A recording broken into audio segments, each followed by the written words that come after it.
Hi, I'm Michael Wyetzner, and I've been an architect in New York City for 35 years. Today I'm going to break down the architectural details of some of New York City's most popular apartment layouts. First up, the Brownstone apartment. So a brownstone is just one house in a series of row houses along the street that's actually made out of brownstone, which is a type of sandstone. So where do you find brownstones? You find them all over New York. You find them all over Brooklyn, the Upper East Side, the Upper West Side, Harlem. They were the residence of choice of developers in the mid-19th century. Let's take a look at one at 29 West 88th Street. Quite often, these brownstones were built as developments. That means they built multiple ones at once. You can see every other one has these arched windows at the top floor, that they were all built together. Each entrance has the same sort of treatment around it, and every other bay has a bay window. All that indicates that they were all built together as one design.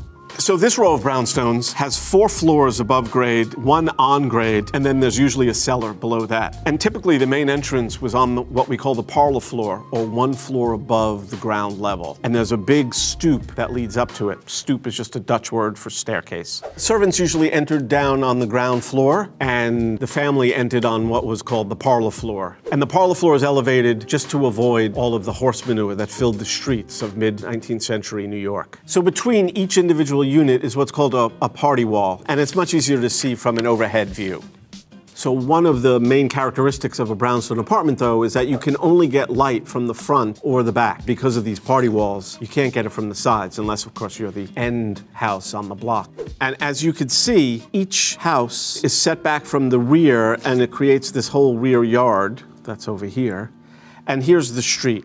So New York City's laid out on a grid. So essentially what you have is between the avenues, you have a 200-foot block and then a 60-foot street, and then another 200-foot block and another 60 street. And so they took that 200-foot block right here, that's 200 feet, and then they took a 60-foot street, and they took that 200-foot block and they divided it in half, and they made 100-foot deep lots. And they basically divided those lots into 25-foot slivers. So that's the basic building block of a New York City block, and each one of these is 25 feet.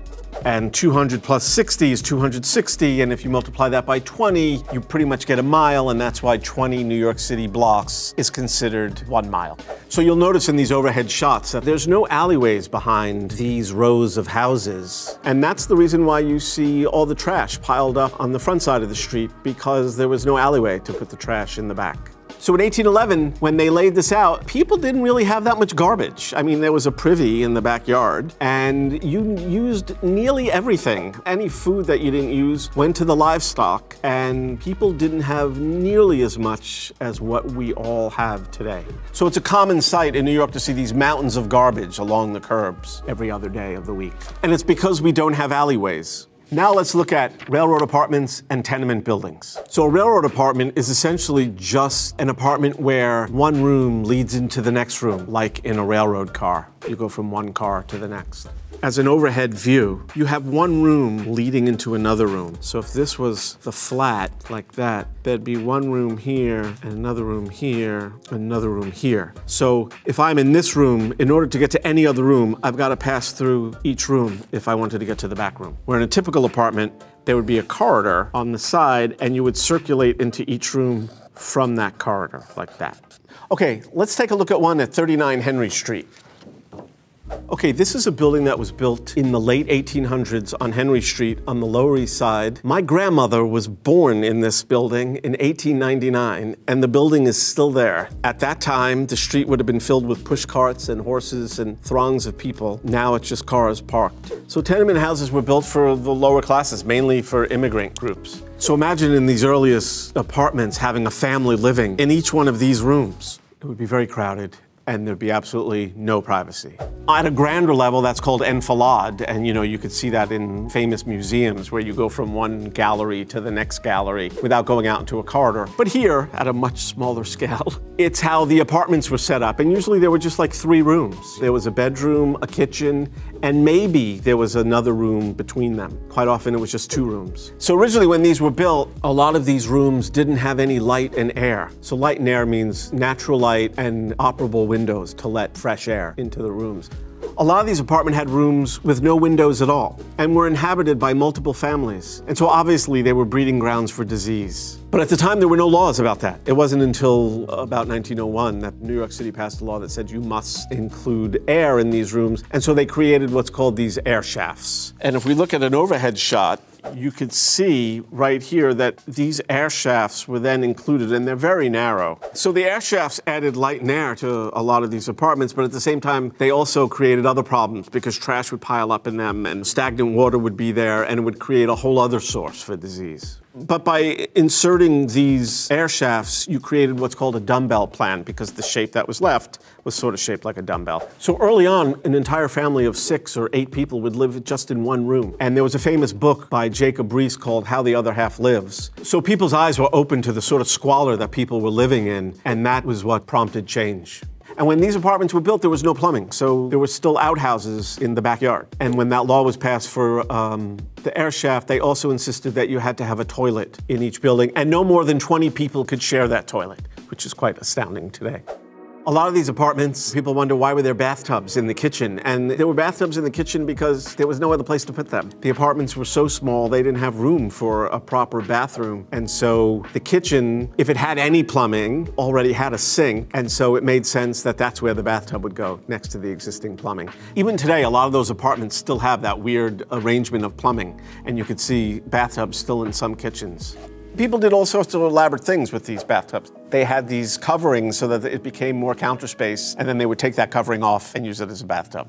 So as time wore on, starting in the 1930s, conditions were so deplorable in these tenements that a new paradigm was invented, and the idea was to create these new housing projects that were built around courtyards that were filled with light and air. And the intention was to provide much healthier living for the working class people of New York City. So a lot of these tenements were just knocked down, and they built these housing projects. Today, housing projects have this terrible reputation, but that's because all the funding for them has been systematically cut off, and so they've been starved, and they have no money for basic repairs, and because of that, they deteriorate and fall apart, and people are left living in conditions that were almost as bad as the tenement apartments that they were made to replace. So railroad apartments still exist, but quite often today, the bathrooms have been added to them. But because you have to walk from one room to another, privacy is really compromised.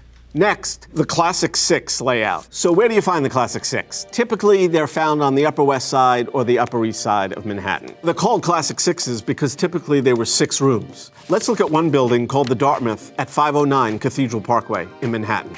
We're just going to talk about this apartment here on the left. This one's actually a Classic 7, which is another typical kind of apartment. And as you can see, there's a main living room or a parlor, a separate and distinct dining room, a kitchen. Here it's 3 bedrooms and then a maid's room. And that's what makes the 7. Or you subtract one of those bedrooms and it becomes a Classic 6. You should note, though, that the kitchens are actually much smaller in these apartments originally, and that's because really only the maid used the kitchen. Most families in this station had servants, and the maid had their own room, and they were live-in, and they cooked the meals for them. The other thing you should note is the maid had her own bathroom, and then there was one bathroom shared by the rest of the family. And the other thing you should note is that they typically had very little closet space. And that's because when most of these were built, which I would say is in the 1920s, some were built a little before, some were built a little after, but the 1920s were the heyday of this type of apartment. People just had a lot less. They didn't have huge wardrobes, and they didn't have a lot of possessions, and so subsequently they didn't need nearly as much storage space. So what was really nice about these apartments is quite often they had a really gracious foyer, and then there was a corridor that led to all the rooms. Unlike a railroad apartment where you'd go from room to room to room, here you'd step out into a beautifully detailed corridor and go from room to room in your own apartment. A lot of these buildings were built before current zoning laws, where today windows facing one another like this would have to be 30 feet apart. Here it appears it's less than 20, which makes the rooms down at the end of these courtyards somewhat dark, especially if you're on a lower floor. But again, today it would be much wider and they'd be much brighter. So what prompted these buildings actually, or what helped prompt these buildings, was the invention of the elevator. So all of a sudden it became worthwhile to build multi-unit apartment buildings on 10 or 12 stories high. And without the elevator, they couldn't have done that. Before that, the highest you could go was 6 stories with a walk up. And now, once the elevator was invented, you could go up as high as you need to be, but typically they built 10 to 15 stories. I mean, this was a new style of living that sort of the Dakota helped bring about, and elevators were part of that new style, and that technology was instrumental in creating this new style of living. So here's a view of the exterior of the Dartmouth, and you could see that narrow courtyard that we were talking about before, and how those windows would be kind of dark because of the shadow. The other thing you might want to notice is that the air conditioning units, which is also a ubiquitous thing in New York City apartment living, because these apartments were so old, there was no air conditioning yet. And so in a modern apartment now, there's usually a unit under your window, like in a hotel, where you could heat and cool from the same unit. Back then, these apartments were only built with heat. It was steam heat, and it was very ample, and still is. New York City is known for the super warm apartments. But air conditioning wasn't something that they had, and so window units became the way that people cool their apartments in the summer. Next up, loft apartments. So loft apartments really started in Soho, which means south of Houston Street in Manhattan. So essentially, loft apartments are just wide open spaces with really big windows. Originally, all these loft apartments were actually manufacturing spaces. As manufacturing moved out of Manhattan, these spaces were empty, and landlords didn't know what to do with them. And artists started moving in because they were like, hey, these spaces are great for making art. They're big, they're filled with light. What could be better? They're rough. I don't have to worry about keeping it clean. And so landlords were happy to have the artists come in and move in because they were at least collecting some rent on what was before just vacant and empty spaces. A lot of them were done in these beautiful old cast iron buildings which were built in the late 1800s. Cast iron was a new technology at the time, and it allowed you to make these really big windows. You could see the technology had changed, and now we have big sheets of glass, and it created these beautiful light-filled spaces. So here's a great example of one of these lofts. This is a building that was owned by the famous artist and critic Donald Judd. And you could see it's a cast iron building with these really nice big windows letting light into all these floors. So these artists moved into these spaces because these spaces became available at the same time that art and paintings were getting bigger and bigger. No longer were people just doing easel paintings. Now they were doing these big wall paintings, and these spaces were perfect for that. And so these artists started fixing all these spaces up and putting in plumbing and putting in heating. Eventually, they lobbied Albany to change the laws to allow people to live in these areas that were originally zoned for manufacturing. And you actually had to register with the state as an artist in residence to be able to live there. And then they would actually have a sign out front that said AIR, which meant artist in residence. And so the firemen would know that people were actually living there in case there was a fire in the building. All these artists made all these great living spaces, and then all these galleries moved in to show the art that these artists were creating, and it became this great, vibrant arts community. But then, as soon as that happened, people with much greater wealth started to move in and buy these lofts because they were such great spaces to live in. And eventually that pushed all the artists out, and they could no longer afford to live in these spaces, and the whole neighborhood changed almost overnight. All those galleries just got up and moved in the early 90s and went to Chelsea. And so what's left in Soho now is just a lot of really wealthy people and very fancy shops instead of the galleries and bookstores that used to be on all the streets there. So the exteriors are still intact, and they still are beautiful, filled with all these cast iron and industrial looking buildings, but what happens inside them is now completely different. Currently, the city is talking about rezoning yet again Soho to allow more inclusive, affordable housing and new buildings. And the people who live there are against it for a variety of reasons. One being they don't want to destroy the beautiful historic character of the neighborhood. But the other, and a more cynical reason, is I think people are afraid that their real estate values will go down. Studio apartments. So what do people think of when you say studio apartment today? Well, usually it just means a one-room apartment. They used to be called efficiency apartments. But it's just one room, and the kitchen is sort of attached to that room. It's rarely even separate. Obviously there's a bathroom, but it's just your bedroom, your living room, and your dining room all in one. And if you need to live alone, it's probably the least expensive way to live. So what I love about the term studios is that it originally came from super rich artists who came from really wealthy families in the late 1800s who built these studio apartments for them, but in fact they were multi-room, double height, really posh, beautiful spaces. But they call them studios because it was like an art studio and you were intended to make art in them. Let's take a look at one of the most famous studios, Hotel des Artistes. This is located just off Central Park West on Manhattan's west side. So even before lofts, these were the original residences that were built for artists in New York City. What's interesting about Hotel des Artistes, it was built by a group of artists who had gotten together and built this 20-story building with this sort of Gothic feel to it, as you can see here in this image, with the pointed arches. And what they did was they dedicated 10 floors to studios for making art and another 10 for just typical apartments. And yet, even as beautiful as these are, they still have the ubiquitous window air conditioning units. And so you could see in this photograph the double height windows that the double height studios are in. And these are fantastic spaces.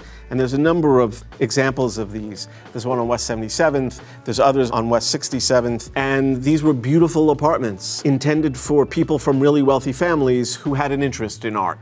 And then over time, the real estate industry took that term, because it had this certain romantic flavor to it, and applied it to one-room apartments because it had this very bohemian feel that the one-room studio that artists inhabited could be similar. But the one-room studios that the real estate industry were describing were actually in much more modern buildings that had much lower ceilings. They were just a single room of just a few hundred square feet. They weren't anything compared to the original studio apartments that were built in New York City. So today, studio apartments aren't nearly as grand as what they started out as, but they're still a very efficient way to live. So there you go. Those are some of the most popular apartment types in New York City and how they came to be and how they shaped the way we live today.